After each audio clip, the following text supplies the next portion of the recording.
Hello বন্ধুরা, welcome back to my YouTube channel. আমি সুপ্রতিম। তো এই ভিডিওতে কিন্তু আমি তিনটে কাজের ট্রেলার এবং টিজার নিয়ে আলোচনা করব। প্রথমেই যদি আমি দেবার টিজার, যেটা কিছুক্ষণ আগে রিলিজ করেছে, সেটা নিয়ে কথা বলি। দেখুন, দেবার যে পোস্টারটা রিলিজ করেছিল না শাহিদ কাপুরের, সেটা কিন্তু একটা অন্য লেভেলের ছিল পোস্টারটা। মানে তার যে মুখের এক্সপ্রেশন এবং পেছনে বচ্চনের যে ছবিটা, সেটা কিন্তু একটা অন্য লেভেল, একটা আলাদাই ব্যাপার ছিল। আর শাহিদ কাপুর তো দারুণ অভিনেতা, এবং তার যে হেয়ার স্টাইল, সেটাও কিন্তু পোস্টার থেকে অন্য জায়গায় নিয়ে গেছে। আরেকটা কথা বলবো, সেটা হচ্ছে এই যে টিজারটা, এই টিজারটাই কিন্তু শাহিদ কাপুরকে সেই লাগছে। মানে সে নাচ করছে এবং তার সঙ্গে সঙ্গে কেটে কেটে কেটে কেটে অ্যাকশন সিকোয়েন্সগুলো দেখাচ্ছে। ওই যে একজন বাইক নিয়ে যাচ্ছে, প্রথমেই যে সিকোয়েন্সটা, বাইক নিয়ে যাচ্ছে, তিনি দরজা খুলে পাশ দিয়ে বা গাড়িটা ঢুকলো, ওই জায়গাগুলো ব্যাপক লাগছে, ব্যাপক। হ্যাঁ, কী ক্যাশ লাগছে। এবং ওই যে ওনার যে নাচতে নাচতে মুখের এক্সপ্রেশনটা যে চেঞ্জ হচ্ছে, একটা অ্যাংরি লুক আসছে, হ্যাঁ, একটা ডেডলি লুক আসছে, সেটা কিন্তু ব্যাপক। এবং ওই জায়গায় যে সিকোয়েন্সগুলো পরপর মানে অ্যাকশন সিকোয়েন্স দেখাচ্ছে, চেজিংয়ের সিকোয়েন্স দেখাচ্ছে, মিউজিকটা যেরকমভাবে ক্রিয়েট করেছে, এগুলো কিন্তু দারুণ। মানে টিজারটা কিন্তু ব্যাপক টিজার হয়েছে, এবং ট্রেলারটা কেমন হবে দেখা যাক। এই মাসের শেষের দিকেই বোধহয় সিনেমায় রিলিজ করবে দেবা। তো টিজারটা কিন্তু ব্যাপক হয়েছে, শাহিদ কাপুর কিন্তু দারুণ লাগছে, দারুণ। এই টিজারটা দেখে থাকেন, কেমন লেগেছে অবশ্যই কমেন্ট বক্সে জানাবেন। এরপরে যদি আলোচনা করি ডাকু মহারাজ ট্রেলারটা নিয়ে, দেখুন নন্দমণি বালাকৃষ্ণের সিনেমা। হ্যাঁ, এবার এই ট্রেলারটা কিন্তু দারুণ হয়েছে।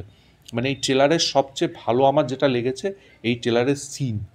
মানে যেরমভাবে তারা সাউথে যেরমভাবে ক্রিয়েট করে না সিন সিকোয়েন্সগুলো, সেগুলো কিন্তু ব্যাপক ব্যাপক লাগে। মানে এই জায়গায় আমি বলবো, মানে কিন্তু বলিউড এখনও অনেকটাই পিছিয়ে আমার মনে হয়। মানে এই যে যেমন মানে সিকোয়েন্সটা, মানে যেমন মরুভূমির সিকোয়েন্সটা, জঙ্গলের সিকোয়েন্সটা, হ্যাঁ, বাঘের সিকোয়েন্সটা, এই জিনিসগুলো যেরমভাবে তারা ক্রিয়েট করেছে। মানে এখানে নন্দমণি বালাকৃষ্ণের ডবল রোল থাকবে, মানে একটা যে ডাকু থাকবে আর যে নর্মাল একজন থাকবে। তো এই দুটো ক্যারেক্টারকে কিন্তু এই ট্রেলারে ভালো করে গুরুত্ব দিয়েছে, ঠিক আছে। এবং সেই যে ডাকুর যে একটা প্রভাব, সেটাও কিন্তু দেখিয়েছে। এবং এখানে ভিলেনের কথা বলো ববি দেওয়াল এবং আদার্স যারা রয়েছে, সেখানে যে অ্যাকশন, সেখানে যে এক্সপ্রেশন, সেটাও কিন্তু প্রশংসা করতে হবে। এবং নন্দমণি বালাকৃষ্ণনের যদি অন্য সিনেমা দেখে থাকেন, তাহলে দেখবেন ওনার সিনেমায় কিন্তু অ্যাকশন খুব থাকে, ভরপুর অ্যাকশন থাকে। সেটা কিন্তু এই ট্রেলারেও বোঝা যাচ্ছে যে এই সিনেমাতেও কিন্তু ভালো অ্যাকশন থাকবে। সেগুলো কিন্তু ভালোভাবে দেখিয়েছে ট্রেলারে। গাড়িতে আগুন জ্বলে যাওয়া, সেখান থেকে তিনি বেরোচ্ছেন, যে মারের সিকোয়েন্সগুলো যেগুলো, সেগুলো কিন্তু খুব ভালো। এবং তার সাথে ব্যাকগ্রাউন্ড স্কোর, যেটা কিন্তু এই ট্রেলারকে অন্য লেভেলে নিয়ে গেছে, অন্য লেভেলে। আমার কিন্তু এই ট্রেলারটা খুব ভালো লেগেছে। আপনাদের কেমন লেগেছে অবশ্যই কমেন্ট বক্সে জানাবেন। এবার আসি সবচেয়ে শেষ ট্রেলার, এবং এই যুগের বিশাল বিখ্যাত ট্রেলার, ব্যাডাস রাজকুমার, যেটা হচ্ছে হিমেশ রেশমিয়ার আপকামিং সিনেমা। সেই ট্রেলারটা নিয়ে কথা বলি। ভাই, কি ট্রেলার! মানে যে সিনেমাটা কিছু বছর আগে একটা নাম ছিল, সেই সিনেমাটার নাম চেঞ্জ করে দিল, প্লাস হচ্ছে সেই সিনেমাটার গল্প চেঞ্জ করে দিল। কি কনফিডেন্ট! এবং এত বছর তিনি চুপচাপ থাকলেন, কিচ্ছু বললেন না, এত ট্রোল হওয়ার পরও। তারপরও সেই কনফিডেন্ট লেভেল দেখিয়ে তিনি আবার ফিরলেন।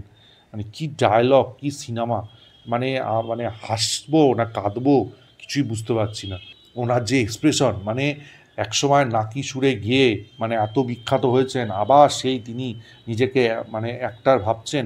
এবং আমি বলবো, এখানে যারা তার সঙ্গে কাজ করেছেন, তাদের ভাই হ্যাটস অফ। প্রভু দেবাকে, মানে যে এত হাইফাই সুপারস্টারদের সঙ্গে কাজ করছেন সাউথে, ঠিক আছে, এখানে বলিউডে সেই হিমেশ রেশমিয়ার সিনেমায় ভিলেন, ঠিক আছে, হাসিও পায়, ঠিক আছে। সঞ্জয় মিশ্রার কথা বলবো, মানে কি মানে মানে কীভাবে ওদেরকে ভালোবেসেই হয়তো, ওনাকে ভালোবেসেই হয়তো এরা কাজ করতে রাজি হয়েছে, ঠিক আছে। কীর্তি কুলহারি আছে, আরও অনেকে আছে। মানে সত্যি হাসি লাগলো যে এরা এর সঙ্গে কাজ করতে চেয়েছে, জেনেও যে এটা ফ্লপ হবে, কেউ দেখতে আসবে না। এবং এইটা সত্যিই সিনেমা হলে যারাই দেখতে হবে হাসবে গিয়ে দেখে, যে যেসব ডায়লগ আছে, যা যা আছে ট্রেলারটার মধ্যে, এবং এত বড় বড় জায়গায় গিয়ে শ্যুট করেছে। ওভারঅল ট্রেলারটা মানে কী হলো, হাসির একটা ট্রেলার, কমেডি ট্রেলার, ঠিক আছে। যেরকমভাবে তারা প্রেজেন্ট করেছে, সেটা আমি অবশ্যই বলবো। এবং আমার কাছে ট্রেলারটা নিয়ে কোনো এক্সপেকটেশনও ছিল না। ট্রেলারটা যে বেরোবে তাই জানতাম না, ঠিক আছে। কিছুদিন আগে টিজার একটা মোশন পোস্টার বেরিয়েছিল, আমি ওটাই কিছুই পাইনি, সেজন্য আমি বলিনি কিছু। ট্রেলারটা আজকে বেরোলো, দেখলাম, আমার মানে কী বলবো, মানে আমি স্পিচলেস, ঠিক আছে। আপনারা যদি কেউ দেখে থাকেন অবশ্যই কমেন্ট জানাবেন। ভিডিওটা ভালো লাগলে লাইক করুন, শেয়ার করুন, চ্যানেলটা অবশ্যই সাবস্ক্রাইব করুন, পাশে থাকা বেল আইকনটা ক্লিক করতে ভুলবেন না পরবর্তী নতুন কোনো আপডেটসের জন্য। ততক্ষণের জন্য গুড বাই বন্ধুরা।